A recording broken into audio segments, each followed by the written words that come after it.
On this episode of MythBusters, Fire in the hole! Adam and Jamie have a blast. Oh! Good morning! Testing the cinematic cliche that you can dive underwater Building your body and your mind! to survive an above-water boom. Oh, yeah. Meanwhile, Carrie, Grant, and Tori let their trigger fingers do the talking Science gets more fun when I get a bigger gun. to find out if you can bulletproof a car I don't know about you guys, but I'm having an 18 moment. with nothing but phone books. It's alive! Who are the MythBusters? Adam Savage and Jamie Heineman. We're going to have an adventure. Between them, more than 30 years of special effects experience. Joining them, Grant Imahara, It's lethal, people! Carrie Byron, But at least we still have good chemistry. and Tori Belleci. Crashes and fire. This is awesome. They don't just tell the myths, they put them to the test.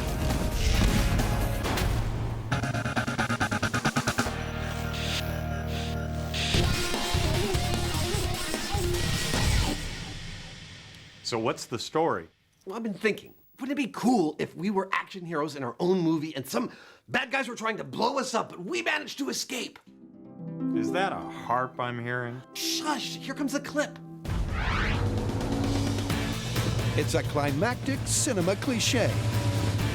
Our heroes are trapped on a boat, and a bomb's about to explode. To escape certain death, they take the plunge. And after a huge kaboom, resurface completely unharmed. So you're wondering whether diving underwater could help protect you from an injury in the case of an explosion. Exactly. Sounds like a blast. The MythBusters are no strangers to shockwaves, testing if they can cushion a fall, Wow, here comes the shockwave. fuse metal, and even make diamonds. But what actually causes one? A shockwave is created when the rapidly expanding gases inside an explosion travel faster than the speed of sound. And it's this shock front that causes a wave of destruction. But can you avoid imminent annihilation by leaping into water? Well, to find out, the MythBusters are hunkering in the bunker for a proof of concept. So what's this tank all about? Well, Jamie and I wanted to build an experiment that allowed us to see the propagation of a shockwave in water versus air, i.e. in a high impedance fluid as opposed to a low impedance fluid. So, with a little bit of acrylic, a little number 16 acrylic glue, some caulk, and some 1032 button-headed and countersunk screws, I put together this bifurcated tank with a plan to fill this half with water and that half with dry ice fog, or air that we can visualize. We're going to put a firecracker right up here in the center, explode it, and hopefully we'll be able to view that same shockwave in the two different media and see if there's a difference on the high-speed camera. And for that, Jamie's turned to string theory. These will hang in the water and move if a shockwave hits. With the tanks filled and a firecracker primed, stand by for mayhem in miniature. Everything's perfect. Ah, I saw the water move. Well, let's see how it looked on the high speed. But a closer look at the high speed reveals not much, actually. I think we need something bigger than this firecracker. I think we do. We're going to juice things up a bit. This little firecracker only has a few grains of flash powder in it. If you happen to hold on to this, it'd give you a nasty little burn and make your fingers numb. Officer Smith, I think we need something a little bigger. Can you hook us up? The M80. That ought to do it. This thing has a few grams of flash powder in it. If you held on to it, your fingers are going away. It's going to give us enough of a shockwave to do the job. With shockwaves, apparently size matters. Cue the M80. Come on, baby.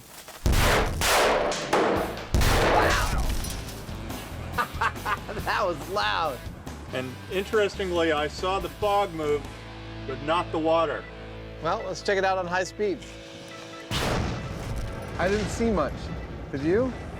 I'm seeing the smoke move around. See that divot there? Remember, they're looking for proof that a shockwave behaves differently in water to air. But the shockwaves aren't showing up on the close-up. So for a bigger boom, it's back to Officer Smith. The M1000. Ah, more? About 100 times more.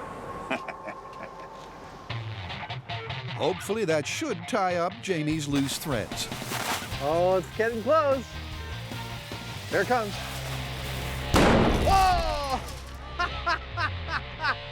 I think we're going to have seen something. I think so. Oh, did that blow the door open? There's water on the ceiling. That's always a good sign. Yeah.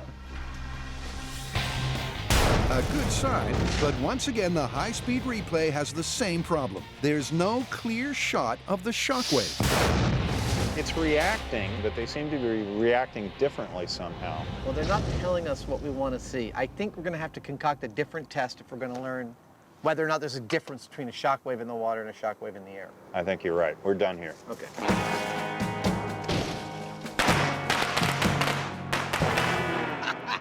Every day is the 4th of July. Next up, the team calls for directory assistance. So phone book freedom, what is this one all about?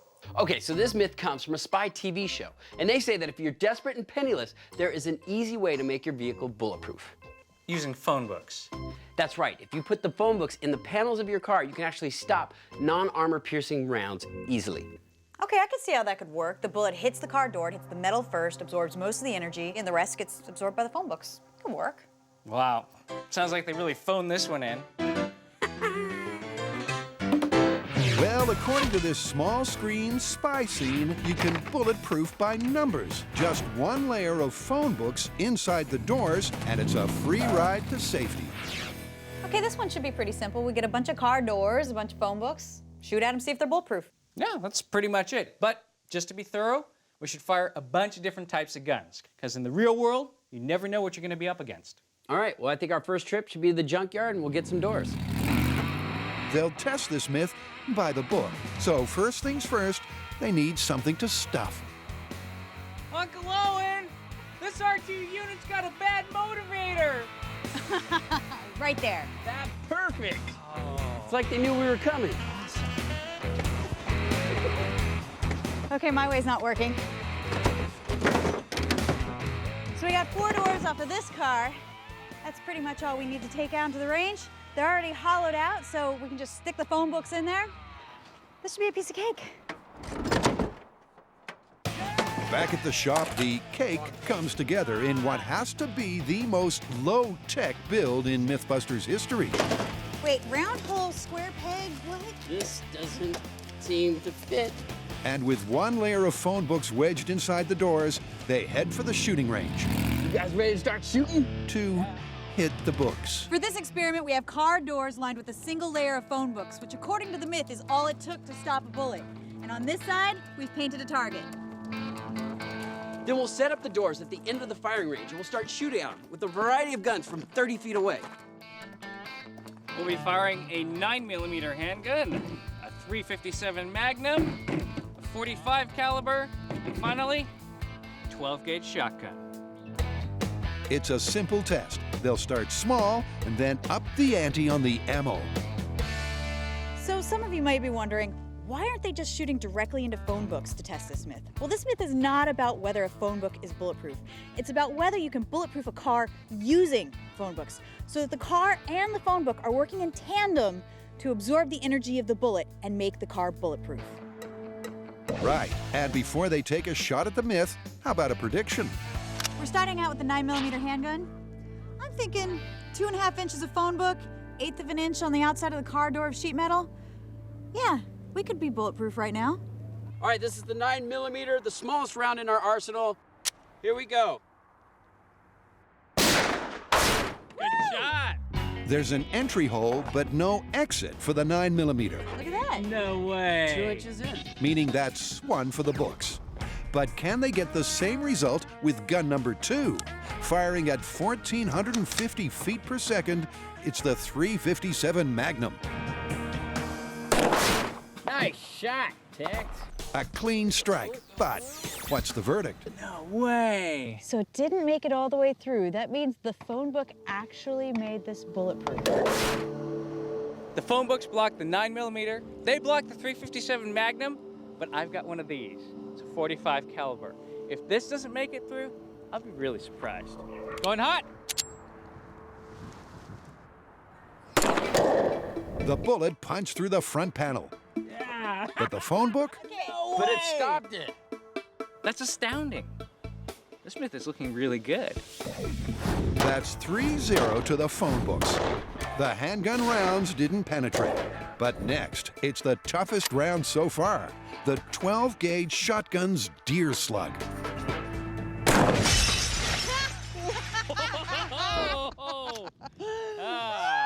It's pretty windy. Okay, well, once the wind has passed, Tori redials with the 12-gauge. Nice. Tori's aim is dead on, resulting in the first phone book casualty. So the 12-gauge deer slug went right through the door. It went through the front panel, the steel reinforcement, the phone book, and the inside panel. Now that is an intense shot. Intense is right, with the shotgun firing a .385 grain slug at 1,850 feet per second. The phone book at last met its match. But now it's going to meet its maker, because Grant's packing an M14 assault rifle. Okay, you guys ready? Oh, look at that bullseye! Well, no surprise that the bullet went right through the door. Look at that, it didn't even slow down. Oh, more like it tore through the door. With a muzzle velocity 1,000 feet per second faster than the shotgun, it's no surprise that this round also sailed clean through. But where does that leave the myth? So this myth is about non-armor-piercing rounds being stopped by car doors filled with phone books like these. This is true of the 9mm, the .357 Magnum, and the .45 caliber, all handguns. Once you get anything larger than a handgun, the bullets go right through. So this myth could be busted right here, right now. Or is it?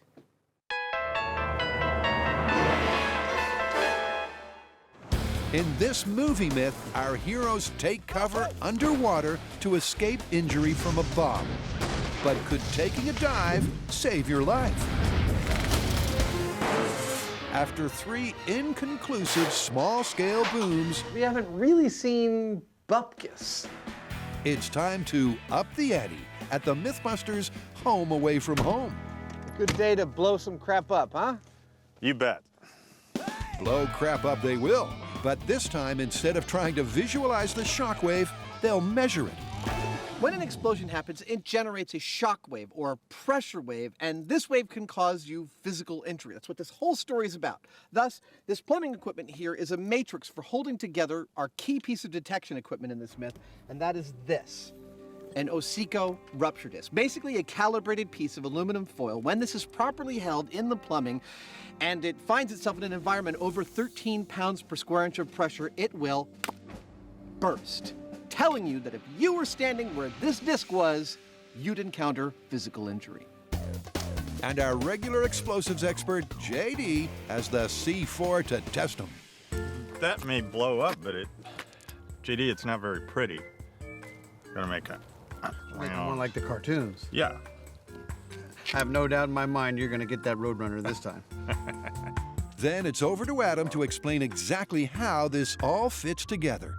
We're going to ignite this calibrated block of C4 and it will generate a pressure wave, quite a dangerous pressure wave, that will burst some, but not all of the burst discs in this line. Let's say it bursts all of them up to here and none after that.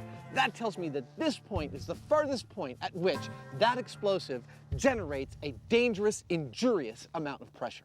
And once they have that dangerous distance, they'll use it in a large-scale repeat of their air versus water test. Are you ready? All right, JD, go ahead and light it. This is calculating injurious distance of C4. We're gonna feel this one. Yeah, I think so.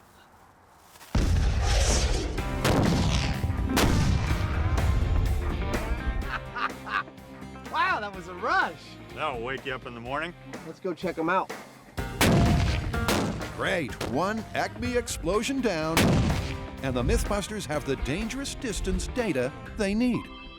All the way up to here. 10 feet is it then. That's our danger zone. Our danger zone. All right, 10 feet. Now it's time for phase 2.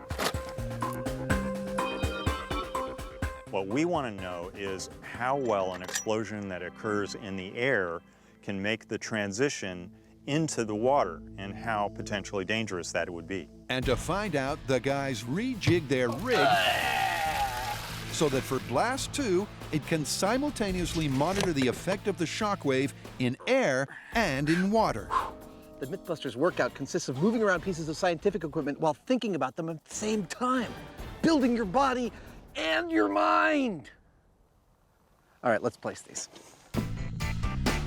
So what's this test about? It's actually pretty simple.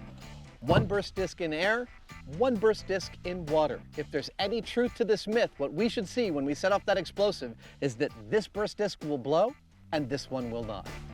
Okay, take it up. Well, it's time to put that theory to the test with the same amount of C4 10 feet away from the two pressure disks. Go for it, JD. Light it up. There it goes. I don't know about you, but I'm predicting that there will be a difference. I think so. I'm just thinking about the shockwave. This is invigorating.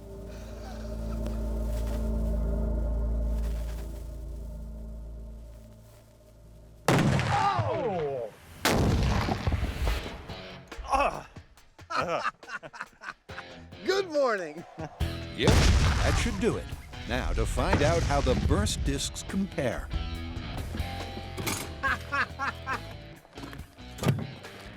Two blown burst discs, two intact burst discs. Nice. That's what I call a result. There might be something to this after all. And a look at the high speed confirms Jamie's suspicions. This high-speed shot tells the whole story. The rupture disk in the open air is burst immediately and clean through, as opposed to the one in the water, which is affected, but only with a ripple and an instant later. Now, what this tells us is that the water is actually diminishing the shockwave. It's slowing it down and making it much less powerful. It's looking good for the myth. The water does appear to dampen the shockwave and reduce the risk of injury. But they won't know for sure until they go full scale. So based on this test, I figure we should take tanks of water out whenever we do tests with explosives. You know, get into the tanks. That's a great idea.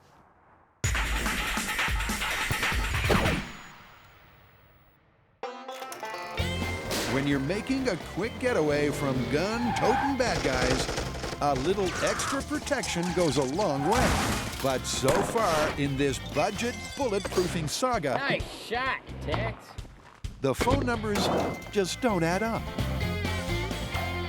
The myth is that a single layer of phone books, when added to a car door, will make an impenetrable barrier to bullets. This is busted. Both our deer slug and our M14 round went clean through. And though that may be true for a single layer of phone books, how many phone books deep are we gonna have to get to make our car bulletproof for the high-powered ammunition? So we're gonna carry on. It's obvious that we need more phone books. So what we're gonna do is we're gonna take the same doors, stuff with the phone book, and add more phone books, 10 to be exact. And see if that's enough to make our cars bulletproof against these higher powered weapons. The mythical one layer of phone books is busted, but by how much? To find out, they're starting with a worst-case scenario, 10 phone books. Okay, this is Deer Slug into 10 phone books behind the car door. Nice shot. It definitely went through the door. I saw a bunch of confetti. Once again, the slug blew through the door phone book combo. But how many more books did it take to stop it? Just one into the auto section. Huh, So that's we ironic. got to page 151. So it looks like 2 phone books is all you would need to stop a deer slug. Absolutely. That's not bad. Not bad, but there's still the Top Gun to go. All right, so this is the last test. I think this is gonna cut right through.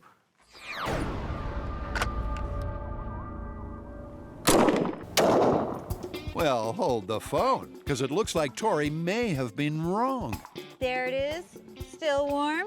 And we got almost to the backside of the first phone book. Plus the one nestled inside the door. That's still only 2 phone books to stop an M14 bullet. I thought it would easily have gone through half that stack. I thought it was gonna go through the whole stack. I mean, that's it. 2 layers of phone books, and you can turn your car into a bulletproof vehicle. Yeah! After a hard day's shooting, the myth is busted. But only just. And that's giving the MythBusters something to think about. So the idea that you can bulletproof a car door with 1 phone book, totally busted. Yes, but I don't think we can leave it there. Go on. I think since we were able to stop all the bullets using 2 phone books in the doors, this whole idea of a bulletproof car using phone books is possible, and I say we try to build one. A whole car? Yeah. Completely bulletproof. Yep. I love it. Okay, but I see there are 2 problems. First, we've established that it takes 2 phone books to armor a door, but what about the windows? And second, we may need so many phone books that the car is too heavy to drive. So we find out how many phone books it takes to bulletproof a window, we do a little math, and we find out if you load this thing up with phone books, will it still drive? All right, and then we build a bulletproof car. Tori's all fired up, but before any overhauling, they're looking into those windows. Just how many phone books will it take to make them stop a slug? To find out, Carrie and Tori position 10 phone books behind the glass and take aim with the mighty M14. 3, 2, 1. It looks like it went through 3 phone books. Let's go take a look. Oh, yeah. 3 phone books is right. There it is. Ta-da. But there's a problem. 3 phone books deep inside the car is pretty much going to crowd the driver out. Right, there's not much point in bulletproofing if the driver won't fit. So to give him some room, they try a sandwich formation. 2 on the outside and 1 on the inside. In 3, 2, 1. But unfortunately, It blasted out the backside. the bullet makes a meal of the sandwich. But that's crazy. I mean, it's the same amount of material that it's passing through. It's 3 phone books and a pane of glass. Well, I guess that means that when the bullet hits the window, which is a hard surface, it deforms and then just gets absorbed into the back 3. And that's key. When the bullet hits a rigid surface like metal or glass first, it expends a large part of its energy. But when the bullet hits the flexible phone books first, less energy is expended, and it can continue along its trajectory. So what they need to know now is how many phone books in front of the glass will stop the slug. Guns hot? In 3, 2, 1. Did that go all the way through? I sure hope not. Well, actually, the bullet made it through 4.5 phone books. More than double the phone books needed for the doors. Do you know how heavy it's going to be to cover every single window surface with 5 phone books? That's better than 10 phone books. Okay, Brightside boy. Yep, turns out the window bulletproofing is a glass half full, half empty kind of situation. Well, I guess there's really 2 ways to look at the results from this last test. There is my way, which is, oh my God, it's going to take 5 phone books to stop a bullet. Or there's Tori's way, which is, great, it only took 5 phone books to stop the bullet. I think we'll see how full that glass is when we actually do the math and find out not only how many books it's going to take just to cover the windows and how heavy is that going to be, but how many books it's going to take for the entire car and whether we'll even be able to drive it.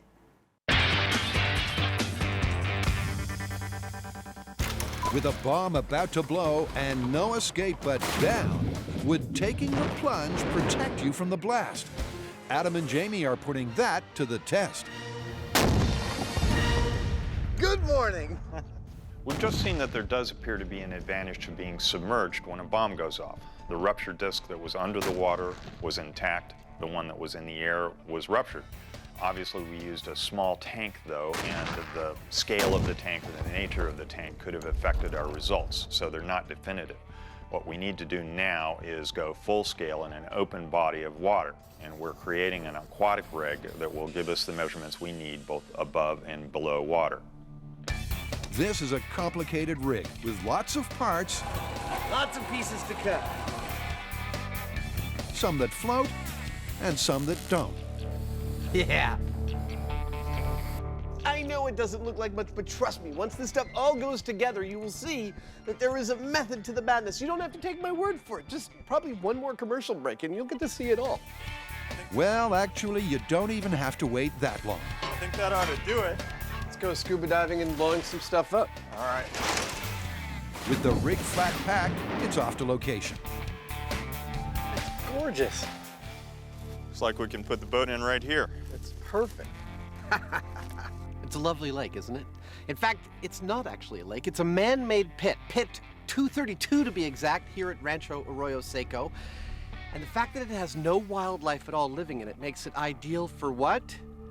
Yes, blowing stuff up. It's gonna be a good day. But before they start blowing anything up, they've got to get their rig in position and make sure it floats. It's a dock. The other one will be just peachy. Jamie takes care of the floating structures, so Adam's on the production line. 24 burst discs. Woo! So how are we going to test the myth that jumping in the water can protect you from an explosion in full scale? Well, it all starts with a body of water. And continues with this platform, which soon will have various types of explosives placed right where I'm sitting. For measurement, we're using Oseco rupture discs, and we're mounting them in these things, and they're calibrated for 13 psi, which is our threshold for human injury. We'll be deploying our rupture disc masts at 5, 10, 20, and 50 feet away from the explosions. We're going to be mounting these things like so on our floating masts at 5 feet above water. 5 feet under the water and 10 feet under the water. And if the myth is true, if jumping in the water really can protect you from an explosion, we should find that one of our masts has its in-air disc burst, but the ones underwater intact. And for an in-depth result, they do 3 tests with 50 pounds of 3 different explosives, starting with gasoline. We've got 8 gallons of gasoline up there, and what this is going to do is give us a nice big Hollywood explosion. It's going to be a big fireball, but it's not going to have a whole lot of punch to it. I don't think it's going to burst our discs. It's really more bark than bite. The burst discs will be the judge of that. These are the buttons, arm and fire. When I push these, 50 pounds of gasoline on that tripod behind me are going to go boom. Will it demonstrate an improvement to being underwater as opposed to above water? I don't know. Yep, this is cutting-edge science. We know how shockwaves behave in air or water, but no one knows what will happen when the shock front moves from air into water. Will the shockwave enter the water and speed up, slow down, or even be reflected by the surface? Well, there's only one way to find out. You ready? I'm ready. All right. I've had my coffee. Good to blow.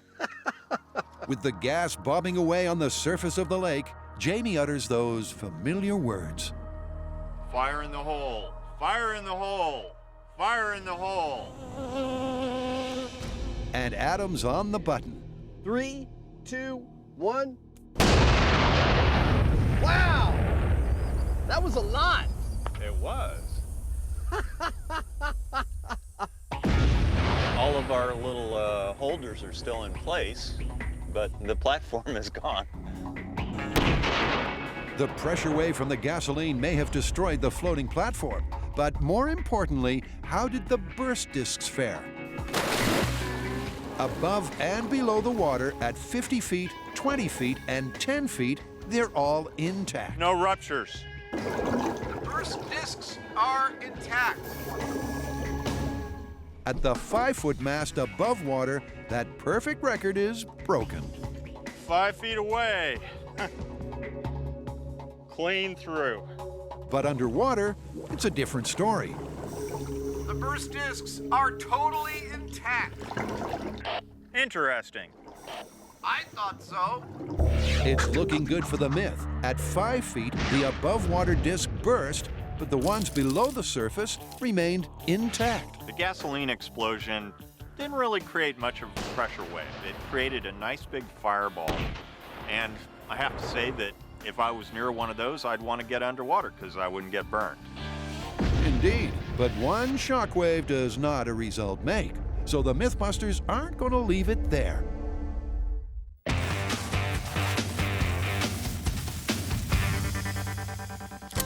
The team has their data for the automobile phone book armor.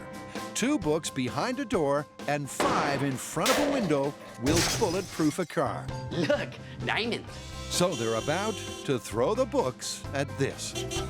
Dude, nice car. Thanks. But there's a problem. What? Well, that car's carrying capacity is 1,800 pounds. Now, to totally bulletproof it, we'd need over 900 phone books, which weigh more than 4,000 pounds. So in other words, what you're saying is it would be so heavy it wouldn't be able to move. Exactly. The maximum number of phone books we can use and still have the car be drivable is 400. Okay, well, all's not lost. Let's just be strategic about this. Let's strip out all the extra weight and then just bulletproof to priority. I mean, we'll do it around the driver or the engine block, and maybe the passengers in the back could just duck. All right, sounds like we got our work cut out for us. Well, if we're looking to save weight, we can get rid of the seat. Yeah, that should buy us some phone books. Clearly, bulletproofing this car is all about how you throw your weight around. On a roll now. Every last scrap of extra weight is ripped from our test vehicle. All right, that should lighten the load a little. Like a trap shot. And once the car is stripped, Carrie and Tori start on the strategic stuffing. You have to make love to the phone book to get it into the door. Then you can do whatever you want with it. So obviously, you're not gonna bulletproof your car with phone books on the run. So, okay, maybe this is the scenario. The 3 of us are trapped in a warehouse. It's surrounded by crazy gunmen, and there just happens to be a car and some phone books there. So you bulletproof the car, make your getaway to freedom. It's a likely scenario. And that getaway will be far too dangerous for a wheelman.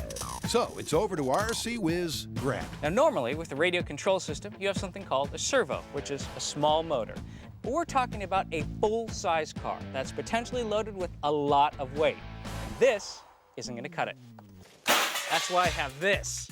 I made my own servo out of this huge motor, and this is gonna be what's steering our car. And while Grant installs his remote control system, thanks to the time-lapse camera, Carrie and Tori are making light work of the phone book papering. I don't know about you guys, but I'm having an 18 moment. With the car fully booked and the remote control complete, the paperback rider is loaded onto the truck, and they're off to a familiar location. Back at the quarry, I love this place. Exploding cars, exploding train stations, and of course, exploding cement mixers.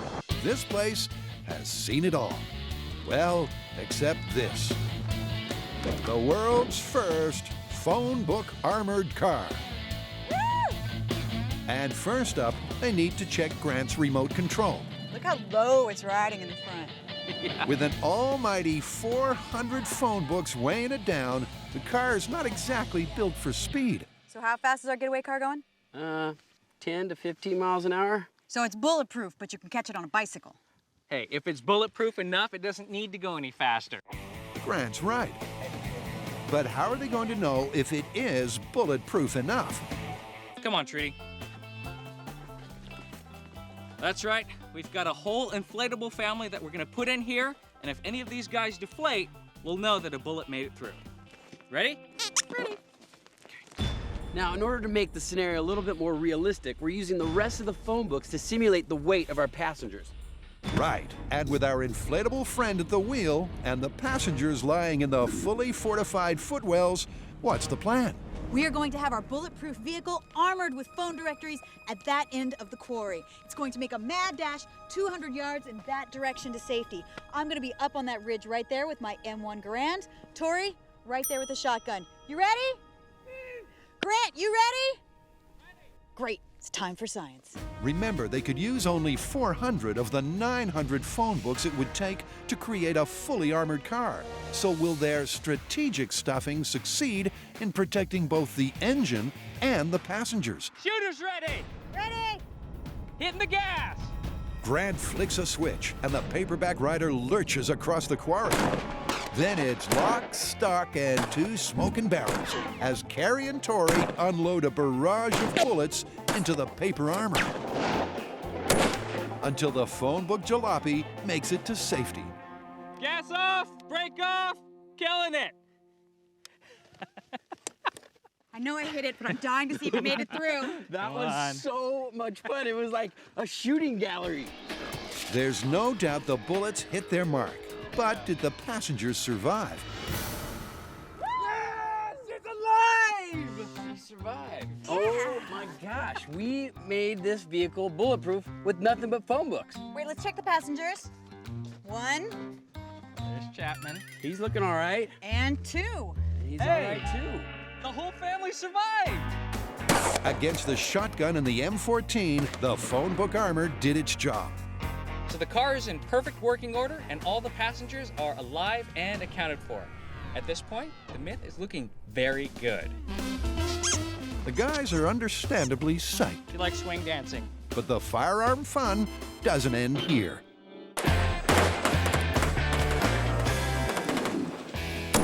Our blow-up passengers may have survived the first shoot-'em-up. But the MythBusters aren't about to close the book on this one yet. Now I think it's time we take it up a notch. Oh, really? Let's say these guys are real bad guys and they have some serious weapons. Science gets more fun when I get a bigger gun. Oh, it certainly does. And this time the bad guys will be packing some serious heat. Carrie and I are going to be using the UMP-40 and the M16 fully automatic. Now, if it gets past those guns, we're bringing out the big guns. And just to make sure we get enough rounds into our vehicle, we have a guest shooter, Deputy Eric from the Calaveras County SWAT team. Folks, welcome to the gun show. You ready? Ready. Yeah, woohoo! With our phone book behemoth at the starting line and a trio of fully automatic weapons trained on it, Grant calls the shots. Brake is coming off. And here goes the gas. Just like last time, the car trundles into the line of fire. The guns blaze and the phone book confetti flies. Until it reaches the end of the gunshot gauntlet. Brakes on. Killing the engine. That was fun! Good shooting. Woo! I say get the yellow tape. I don't think Trudy's making it out of this one. I wonder if dang, look at how many hits we got on this time. The phone book armor is riddled with bullet holes. But what about those passengers? Hey, I see shredded paper. she's okay. Yeah, there's definitely confetti. I mean, this is not necessarily bulletproof, but she's one lucky blow-up doll. And she's not the only one. Amazingly, the other two passengers are also unharmed. Our passengers, they survived. That's good. I mean, if I have a choice between a car with nothing and phone books, I'm taking the phone books. This vehicle had a small coolant leak, but it's still running. For all intents and purposes, it's bulletproof. But you know, the next thing is likely to kill the car. For its final trial by fire, it's not an exaggeration to say they're bringing out the big guns. Oh my God. I think there's a rule. You have to be able to carry it in order to shoot it. I can carry this. Well, actually, the rule is that it's illegal to purchase a new one of these 50 cal rifles in California. But not for our friends in law enforcement. This is the best day ever. To test this myth, we used a shotgun, an M1 Garand, and some machine guns. And it was a fun little game of shoot 'em up. Not quite adequate. So now we're moving on to the big guns. We have a 50 cal, we have a .416 Barrett, and a .338 Lapua. This should be fun. Fun could be an understatement. All right, one shot, one kill. Let's do this. Shooters ready. Ready? Ready? Here goes the gas. Let the car carnage begin. It's a rain of fire as the car is bombarded with bullet after bullet. Until Carrie lines up a shot at the engine block, and it's all over for the phone book escape escapade.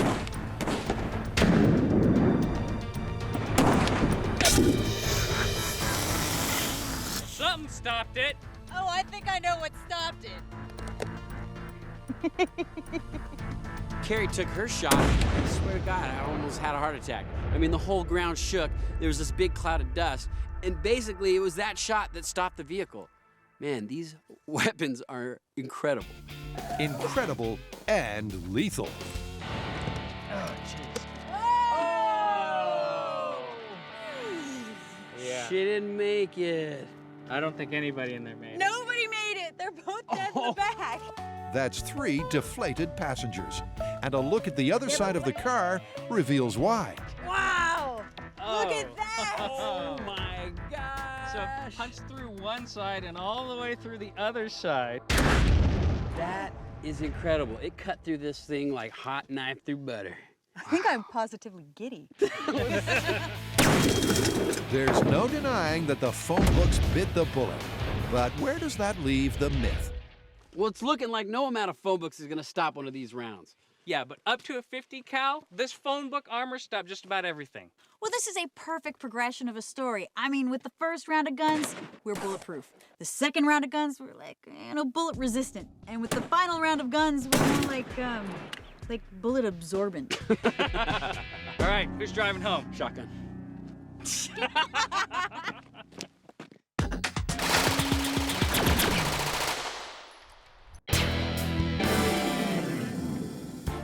Jamie and Adam are having a blast The platform is gone. to find out if a quick dip could save your life. Wow! And now they're amping up for even more boom for their buck. For this blast, we're going to use a blasting agent called AMPHO. It's ammonium nitrate, which is basically fertilizer, and diesel fuel. Now, that's going to create a pressure wave moving out from the blast at 4,000 feet per second. That pressure wave is what's going to burst our discs. That's the theory. And with a new set of burst discs in place, they're ready for a big AMPHO bang. Everything's in. It looks great. But how will it compare to gasoline?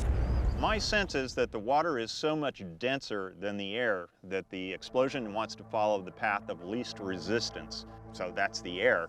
I think it's just going to bounce off the water. It's definitely going to burst the 5 and the 10-foot burst discs in air. I don't think it's going to burst those in water. I think this is going to demonstrate a clear difference in the shockwave propagation in air as opposed to water. Well, all is about to be revealed as Jamie takes the controls. We're good to go? You're good to go. You are in control. All right then. And remember, don't try this kind of boom in your own lagoon. Fire in the hole! Fire in the hole! Fire in the hole! Take it away. 50 pounds of AMPHO in 3, 2, 1. Bye-bye.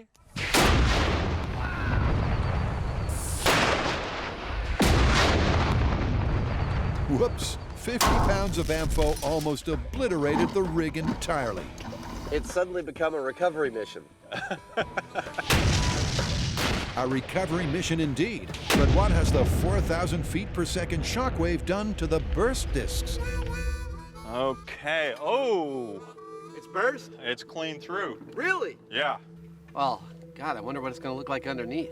Yeah, that's the big question. So at 50 feet above water, the furthest distance from the explosion, the discs are burst. But underwater, Both burst discs are burst. Wow. 50 pounds of AMPHO burst every single pressure disc. But that huge blast is making it difficult for the guys to call this one just yet.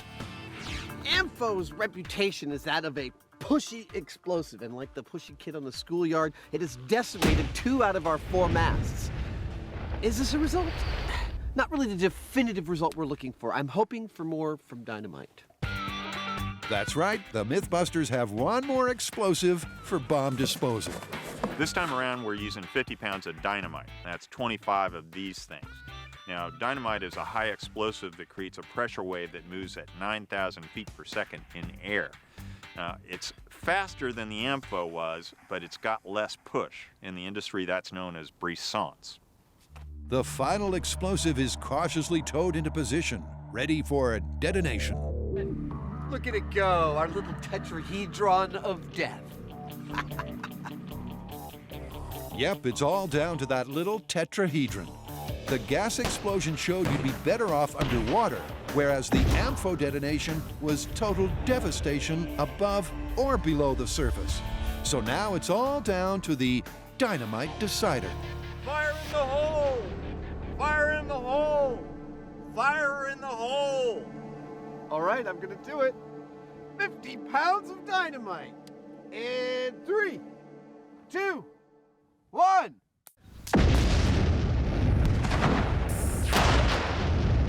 Oh, yeah. Wow. That was a thud. That was more than the ampho. The dynamite explosion was, well, dynamite. I only see one of our things left. Yeah. Salvage operation.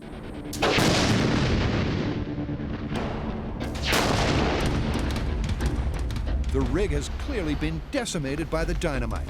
But will the underwater burst discs have suffered the same fate? It's a hilarious horror show down here. The 5, the 10, and the 20-foot marker are all huddled together. They are still attached to the rope, but every single burst disc on all 3 of them is completely blown. Over. Well, I'll be darned. Underwater at 5, 10, and 20 feet, the discs are broken, a pattern mirrored above water. But how about the 50-footer? Well, that's clean through. Above water, it's burst. However, You're gonna love this, Jamie.